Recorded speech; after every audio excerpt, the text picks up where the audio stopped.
The Bliss Business Podcast, the show about empathy, connection, and consciousness in business. Today's episode is brought to you by Zero Company, your paid search, social media, and programmatic ad experts. Welcome back to the show, everyone. I'm Steven Zakash here again with my co-host Tulio Siragusa and our special guest who we'll introduce in a moment. So research shows that employees with highly empathetic senior leaders report significantly higher creativity and engagement, with 61% saying they are more innovative and 76% saying they are engaged, compared to only 13% and 32% under less empathetic leaders. And it's also estimated that companies perceived as unempathetic are putting as much as $180 billion in employee retention costs at risk each year. So when leaders practice real empathy, people do better work, stay longer, contribute more fully. And when they do not, the costs show up in burnout, disengagement, and those quiet exits. So today we're exploring what empathy and leadership looks like in practice and how it shows up in high performance environments and what it takes to scale empathy across an entire organization. Tulio, introduce our special guest today. Yes, very excited for our guest today. Our guest is Christopher Steer. He's the founder and CEO of Steer LLC. Chris leads an organizational advisory firm that helps leaders, boards, and teams build better organizations through leadership development, strategic planning, and organizational excellence initiatives. He brings more than 30 years of experience as an entrepreneur, as an attorney, and an operator, and describes himself as a chief energy officer, helping executives and teams adopt a permanent beta mindset that is always learning and never done. From elite athletes and board members to small and mid-market organizations, Chris works at the intersection of performance, service, empathy, and humility. Chris, welcome to the Bliss Business Podcast. We're excited to have you. Thank you, Tulio. Thank you, Steven. Appreciate what you are doing. Thank you on behalf of all of us that are leading, operating, doing life out there. The idea of, Steven said this before we got on, the idea of systemizing kindness just really lands with me and our team at Steer. So thank you both. And also thank you for putting some of the metrics and the data to it. Yes. Right? That carries weight. So thank you for that.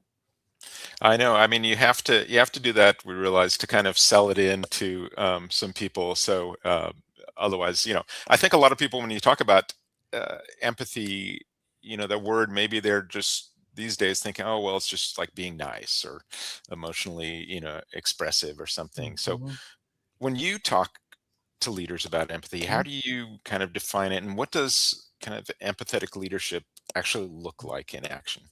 Sure. So empathy is so interesting when I think about the last 31 years of my professional career.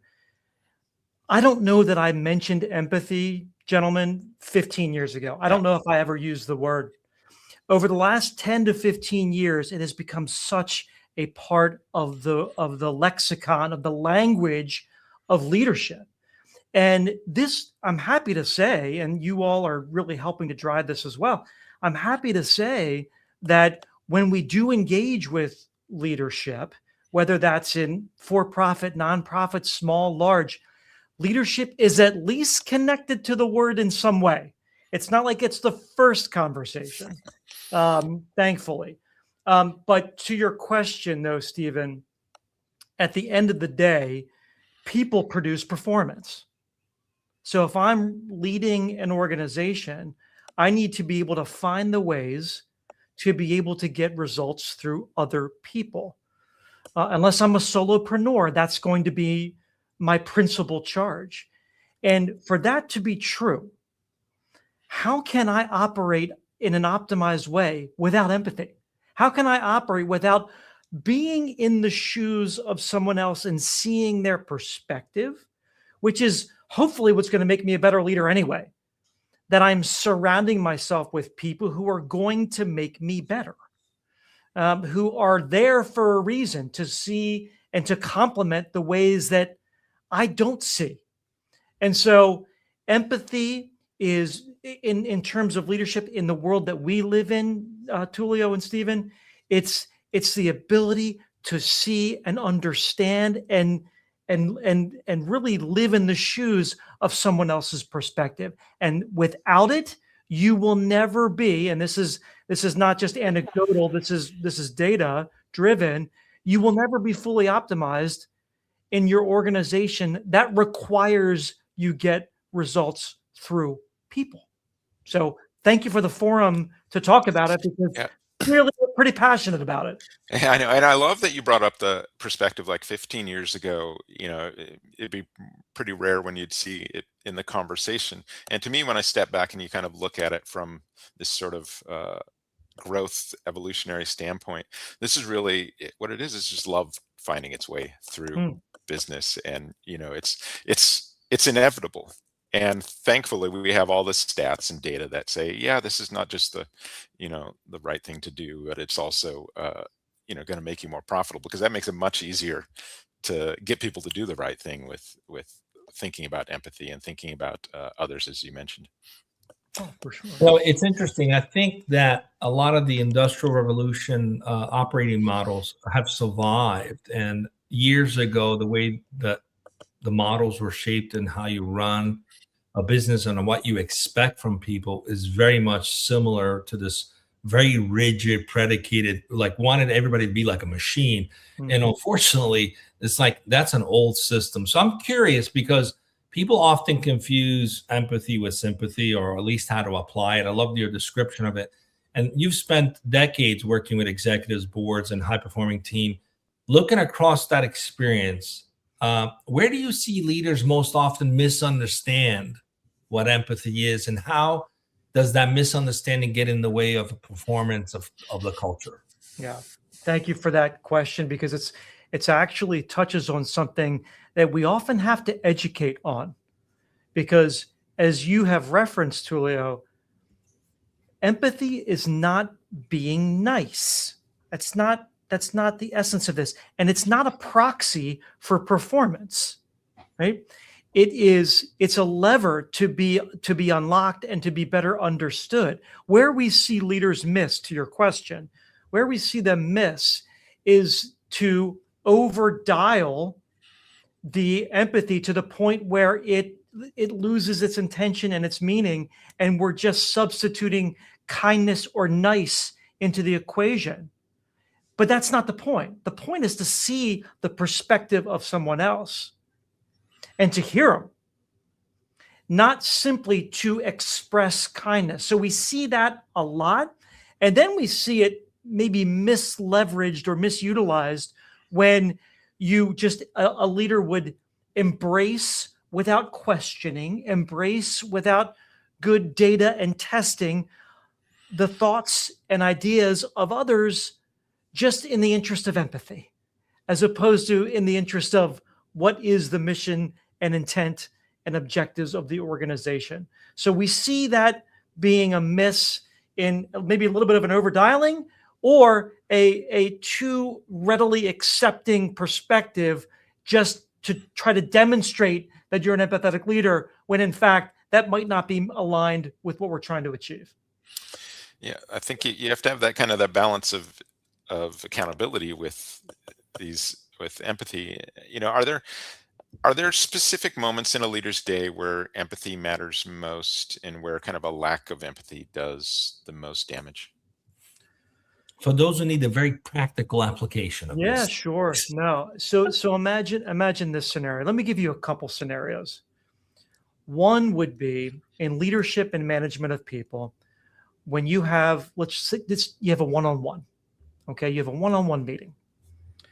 And what an opportunity that you have in your hand to impact that individual's trajectory that day and beyond. There is such a noble charge that you have right there. Why would you ever waste that? One of the ways you can waste that is not to listen to that individual, for you to take over that one-on-one and just be broadcast only, and not asking questions, not acknowledging some wonderful value creation from them, not listening. This is a huge miss. I see this comes up all the time. The second tactical example would be in more of the team setting. When all eyes are on you, right? Everyone's watching, everyone's observing, whether this is you're distributed or whether you're in person. People are watching, people are listening. As a leader, how do you handle the way that the conversation goes? Are you creating space for people? Are you creating the curiosity, as you all referenced earlier, that is required to advance good ideas? Are you mindful of your own body language and the way that you're responding? All these things can be moderated. And it's not, this is an important point. It's not that you're trying to be someone other than who you are. It's that you're able to be an evolved, mature, enlightened leader to be able to channel your emotion, channel your energy, channel your leadership. And so a little bit of a long-winded answer, guys, but those are two examples where I see that opportunities in the course of a leader's day where they might have those opportunities to really demonstrate that empathy, or as Stephen, you alluded to, the love within that relationship. And I can't remember the attribution, gentlemen, but there's a quote that stuck with me for years, which is, you can really love someone once you know their story. And those two examples that I just gave, you've got to, you can't suck the air out of the room and expect to know someone's story, right? Yeah, I love your description and how you tied in curiosity, because you can't be empathetic without curiosity. It's just impossible. It built into the equation. And then I really enjoy the fact that you mentioned that you can channel it, because some people think, well, I don't have it. I don't have that quality, but it's actually a practice trait that you can embody at any given moment based on the circumstances. And curiosity is the key to it all, right? I think it's part of maturing is Right. the ability to take on more perspectives. That's how you mature. And that's, in order to do that, you have to have empathy. You have to have that curiosity too. Right. Absolutely. Even in design thinking, the first stage is to empathize, but there's another layer of design thinking which has a stage before that, which is to be curious. Right. That there's a substage that says, first start with being curious. Like, what is it that you're solving? What's the problem? What's the issue? What's the need, right? Being curious, and then empathizing with how that impacts individuals, so you can translate that curiosity into real life, and then coming up with prototypes from there is the key. But I'm just curious. You've been around this a long time, and there's always some pushback sometimes from some leaders who think, well, if I'm too empathetic, it's just going to slow me down. I've got to be the tough, hard driver. Especially sales leaders, sometimes they think they're the ones who can't be the most empathetic. What are your thoughts on that? Well, yeah, we see this, yes, within sales organizations and sales environments. Sometimes you see this, but the way I think about this, Tulio, is at the end of the day, what are we looking for in an effective leader who's representing, reflecting the empathy? They've got to be someone who has the intellectual humility. Like you said with design thinking, it's impossible to learn something if you think you already know it. Right. Mm-hmm. That's a 2,000-year-old phrase. Yep. Never been more true than right now. Right. Yep. And so it is, I whether it's a hard driving organization, it's not this or that. You can be a results oriented, performance based organization and still put empathy, kindness, love at the front. It's not this or that. And I think that's where that's part of the evolution. I think, Stephen, you referred to it as the maturity, right? The professional maturity that happens, especially through experience and this wonderful thing called wisdom, right? You come to find that the better way to drive sustained performance is with these substantive conversations about how do I get performance through people? Well, empathy is a big part of that equation. speaking about sustained, so, one of the things that really, when we talked about like systems of kindness, is Mm. that, you always have that one personality sometimes, that person who might be super empathetic, they just come by it. That's part of their personality, and they hold everything together, right? But when they're gone and you have that kind of vacuum, then you're unable to sustain it. And so this is why we're like, how can you systemize some of Mhm. these things in an organization, Yeah. so that it continually runs, rather than depending on that, that one sort of naturally empathetic individual, or that, the cult of personality, or whatever that you've got going on there. Yeah, no, that's a great question. And I go back to an athletic metaphor. You need reps. You need reps, right? And this is part of, our whole mantra, which is very similar to what you all are helping us drive forward through your podcast and your work, is this idea of permanent beta. You're never done learning, you're never done growing, right?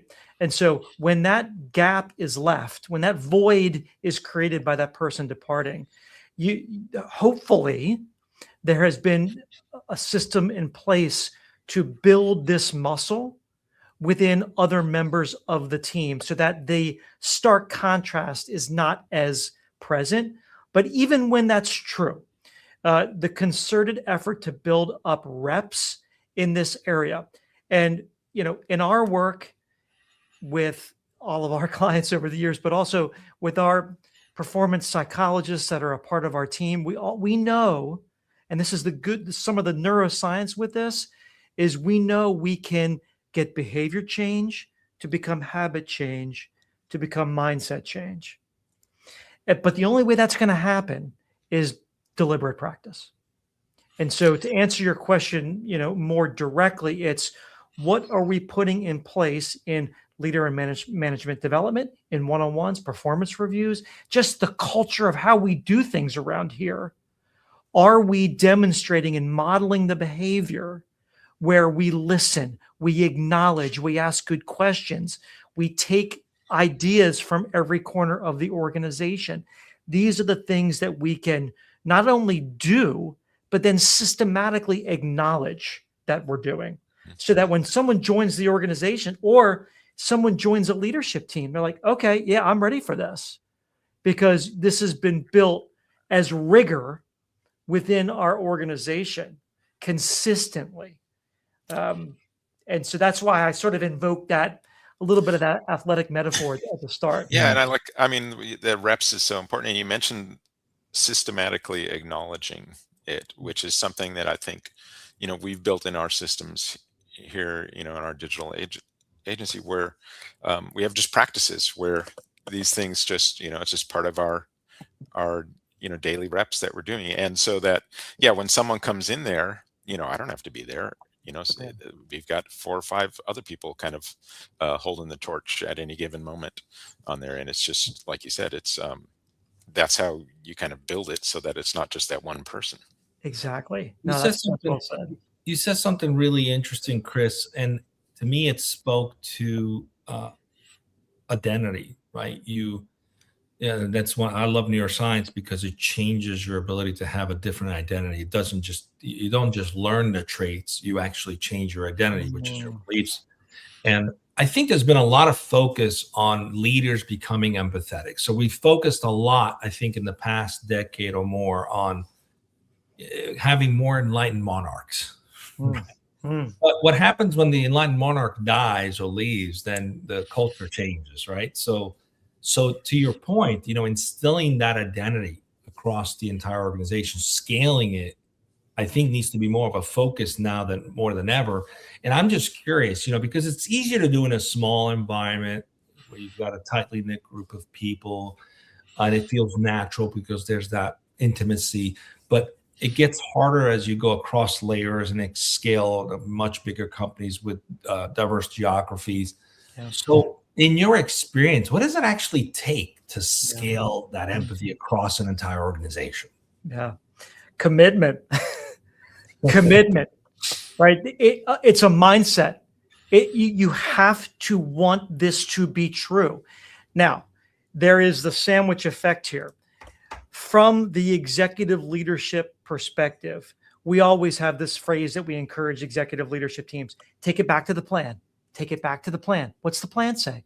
Does our vision, does our mission, do our values, which we cascade systematically across our organization, are they conducive to creating empathy in our organization?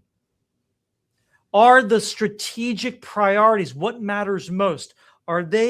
Can we layer in, can we stencil empathy across those?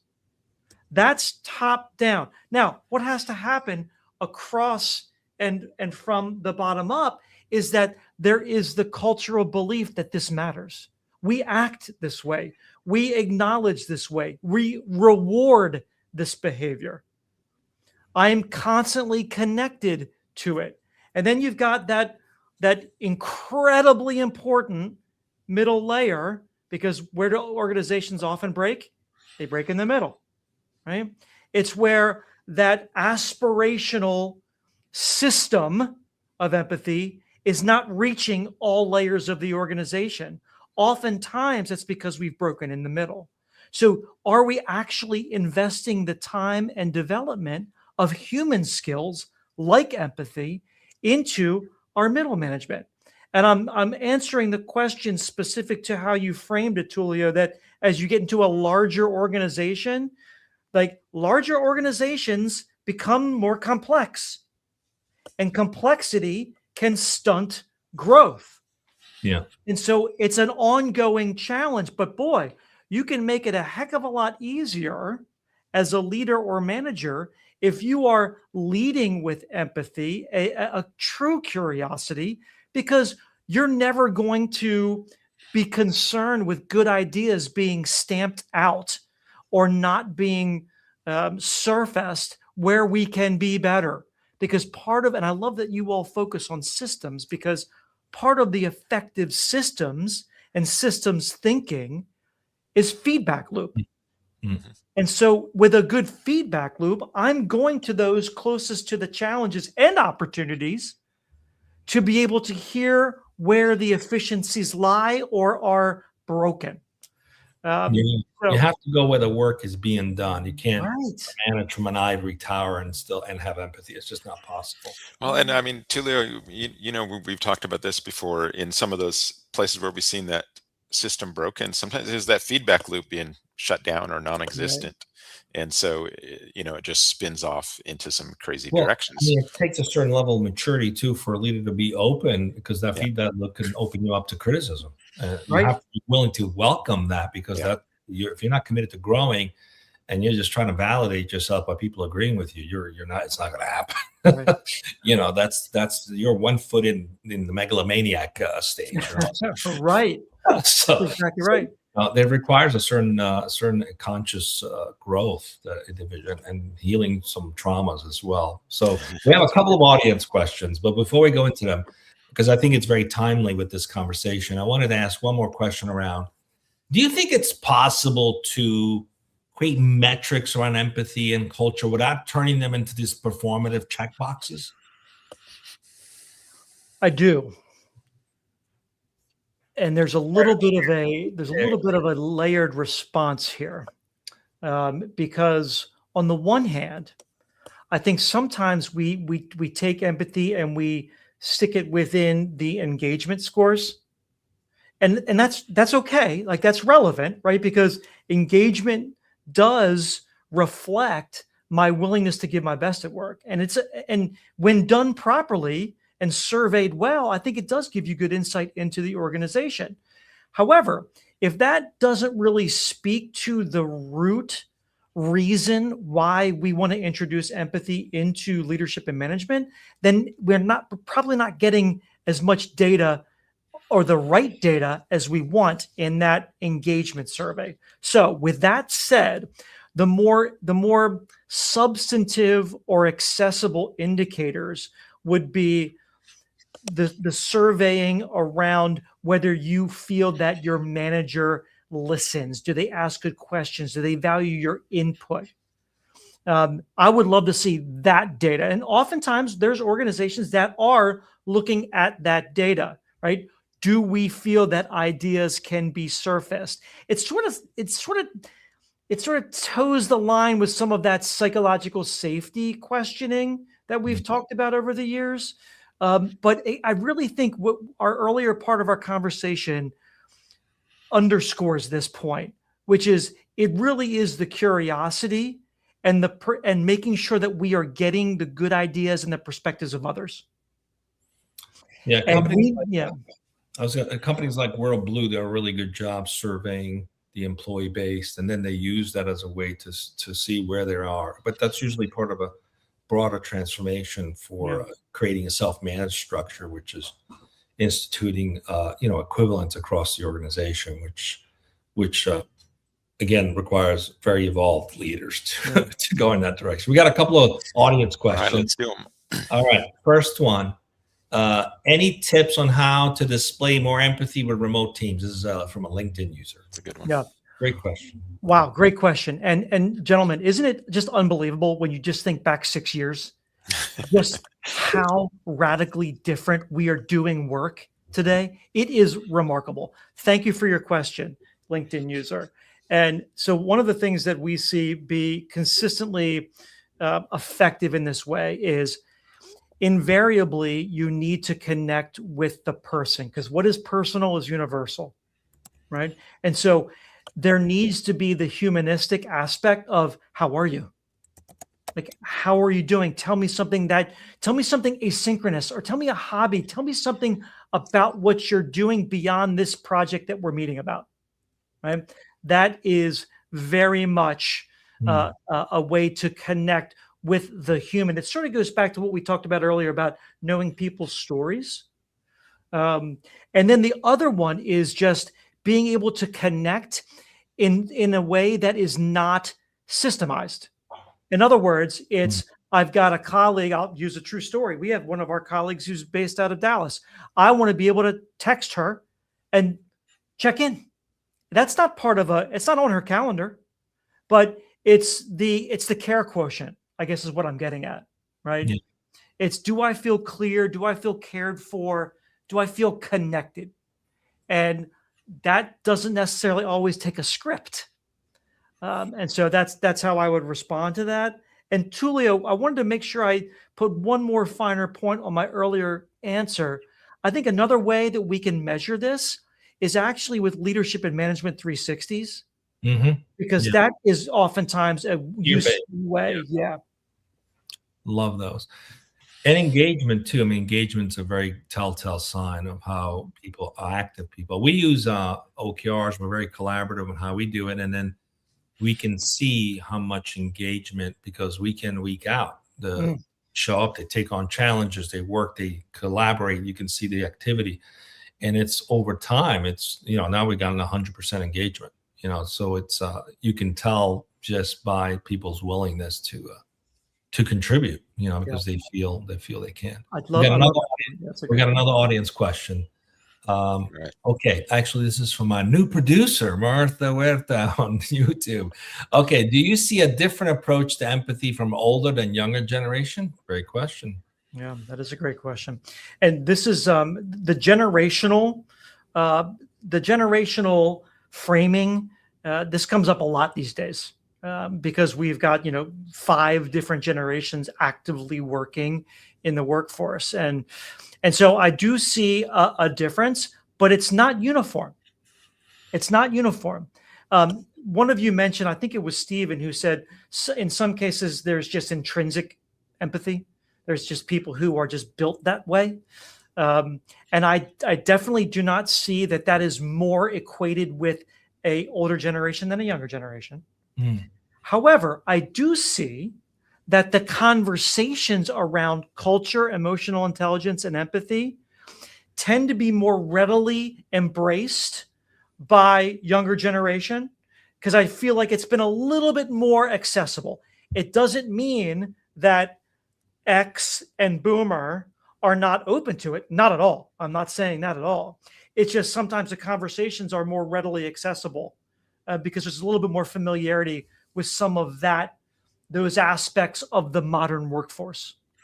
Yeah, the way I kind of look at it too is there's been a lot of work, there always is, of like the older generations kind of moving us along just a little bit by little bit, with our general gravity when it comes to things like empathy and love and stuff like that, to the point where, though, the younger generations, they come along much faster because they're pulled up much faster to that, Mm, to a higher starting point with their empathy, so that I think they get to that point where these conversations they're ready to happen, even yeah. if they aren't quite there. But they get there because it's being pulled up much faster than Mm, previously. It's just something, when you study like consciousness, I think it's sort of a natural flow to how we sort of evolve this way.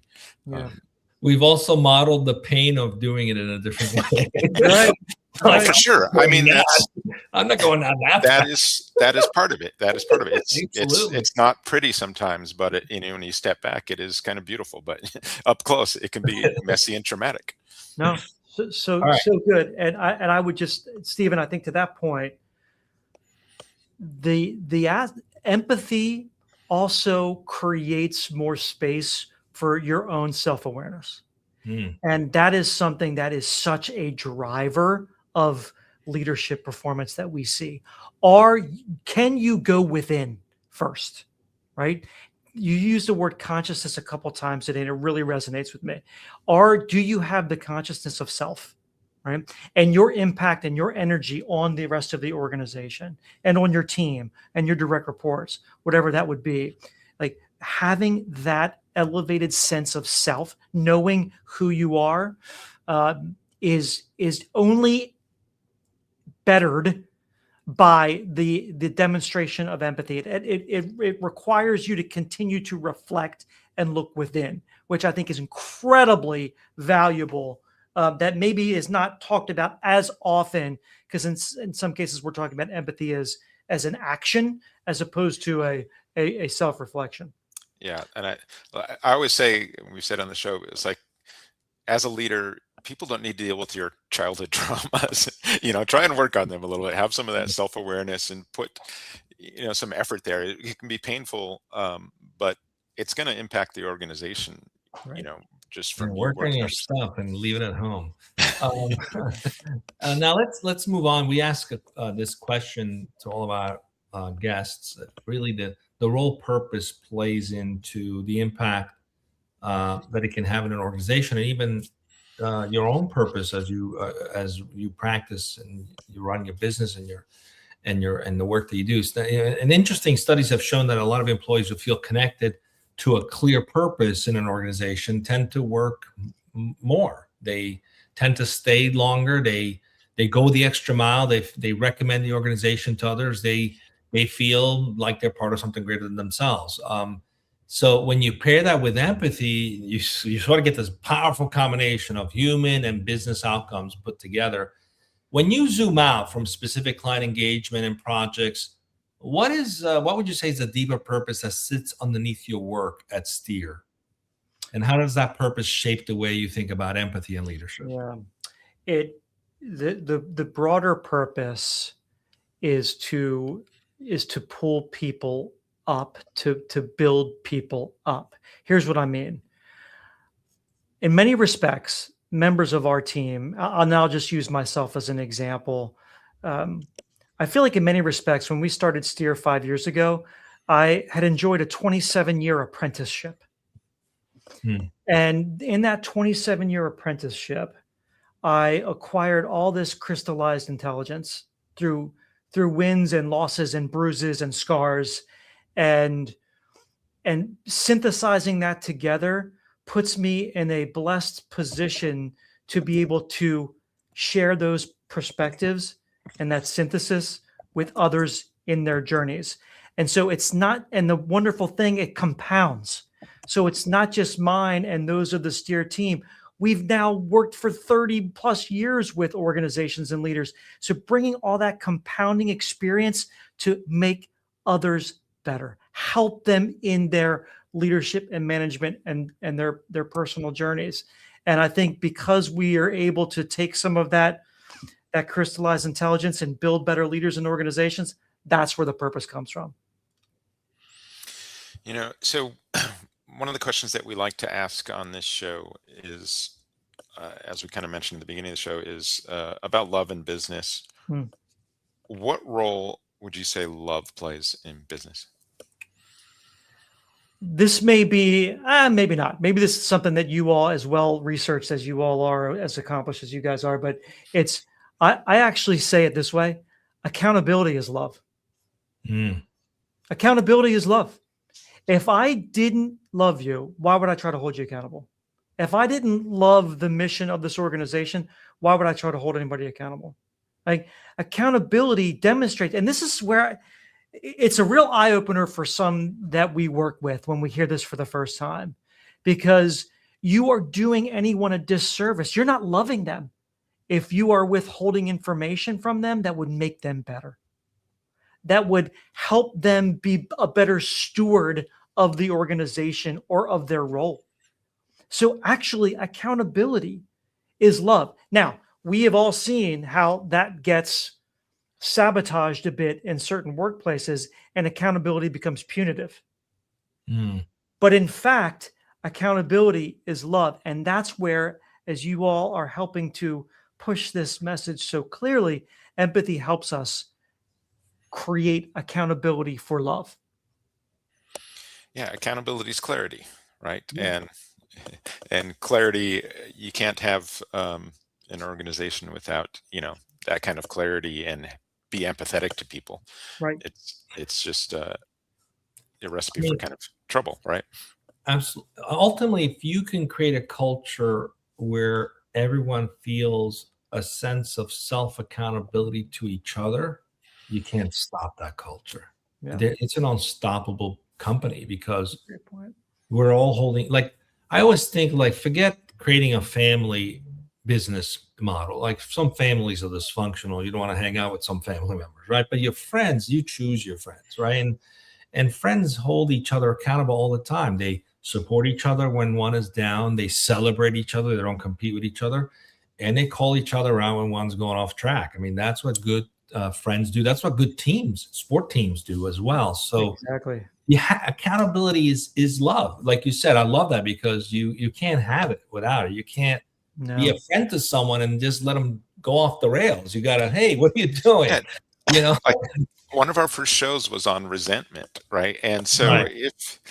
if you're not holding someone accountable, or to a different standard than other people in some way, you're going to build this resentment among your team, and it's not loving, right? It's a problem, and it's just going to get worse. So you do have to have, just thinking about that, you got that superstar player on the team, right? It could be basketball, whatever. And if they aren't, covering on defense or doing this other thing, shortcutting, the rest of the team's going to be thinking, hey, why is there a double standard here? And you're not going to be as good as you could be.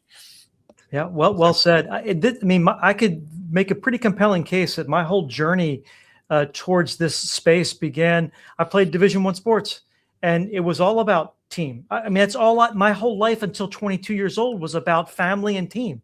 Well, there's a lot of love there. Yeah. And on the team side, it's, I don't want to let my teammate down. That's love. Yeah. Right. Okay, so we're coming up at the end, but before we do, let's see if we can give the audience a quick little gift, right? So for those listening who want to bring more empathy and love into their leadership without losing clarity and accountability, what is one concrete step, one that they can take right now, this month, this new month of February, to move in that direction? What would you give them as a gift to think about? Be the world's best listener. Be the world's best listener. Listening is a sign of respect. Listening is where you create and find good ideas. Listening is where you build love. Be the world's best. Listening is how you synthesize that crystallized intelligence that I referenced. Make it a point to be the best listener in the room, or we like to say, be the world's best listener. That is a concrete step forward. Love it. Now, Chris, for those who want to learn more about you and Steer LLC and your work on high performance leadership, where can they find you and follow you and get in touch with you? Thank you so much, guys. I really appreciate it. SteerLLC.com is our website. You can find me, Christopher Steer, on LinkedIn as well. We also publish a newsletter on LinkedIn called The Art and Science of Leadership. And we will soon be releasing the Steer Lab next month, which is an online learning platform for leaders and managers. So we're very excited about that. But gentlemen, I'm very grateful for the work that you do. And it's wonderful to iron sharpens iron on these kinds of conversations. So thank you very much. Chris, thank you. And thank you to our listeners for tuning in and asking the questions as well. And I love today that we talked, empathy, but we also mentioned humility in there, something that, is one of my personal values, and can't be said enough. Maybe look into your own life and your own leadership and ask, where empathy is already a strength and where it might not be, and do the same with humility. I really think that's how you grow. So thank you, everyone, for tuning in, and we will see you next time on the Bliss Business Podcast.